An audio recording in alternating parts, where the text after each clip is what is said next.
কড়াই বসিয়ে তার মধ্যে আমি দুধ দিয়ে দিচ্ছি।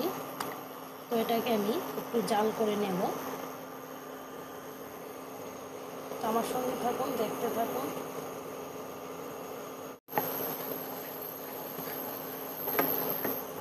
তো আমি দুধটাকে ভালো করে জাল করে নিচ্ছি। আমার চ্যানেলে যারা নতুন এসেছেন অবশ্যই সাবস্ক্রাইব করবেন এবং পাশে থাকা বেল আইকনটা প্রেস করে দেবেন। তো এবার দুধটার মধ্যে আমি দিয়ে দিচ্ছি চিনি। তো চিনিটাকে আমি দুধটার সঙ্গে ভালো করে মিক্সড করে নিচ্ছি। মিক্সড হয়ে গেছে। এবার এর মধ্যে দিয়ে দিব একটু গুঁড়ো দুধ, তাহলে উপকরণটা একটু ঘন হবে।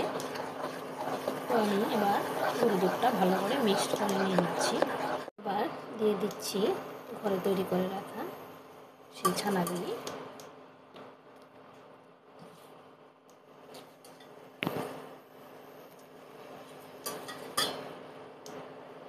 তো ছানাটাকে আমি ভালো করে এটার সঙ্গে মিক্স করে নিয়ে নিচ্ছি।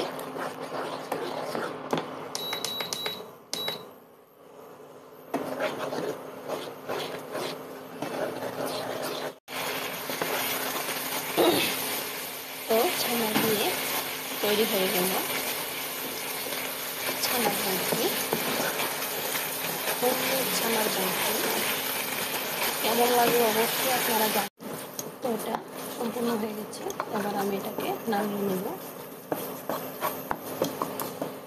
এবার আমি একটা থালা নিয়ে নিলাম, এর মধ্যে দিয়ে দিচ্ছি একটু ঘি।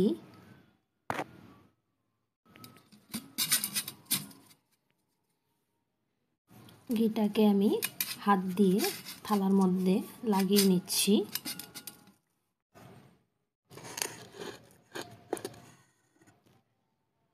এবার এগুলিকে আমি থালার মধ্যে ছড়িয়ে দেব।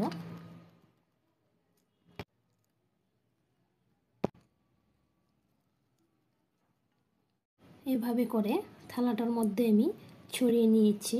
তো কিছুক্ষণ সময়ের জন্য রেখে দেব এটাকে ঠান্ডা হওয়ার জন্য। ঠান্ডা হওয়ার পরে আমি বরফির মতো করে টুকরো টুকরো করে কেটে নিয়ে নেব। তো এটা ঠান্ডা হওয়ার পর এরকম হয়েছে।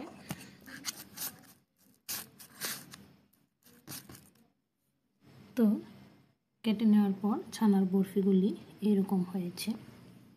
তো ধন্যবাদ সকলকে আমার সঙ্গে থাকার জন্য।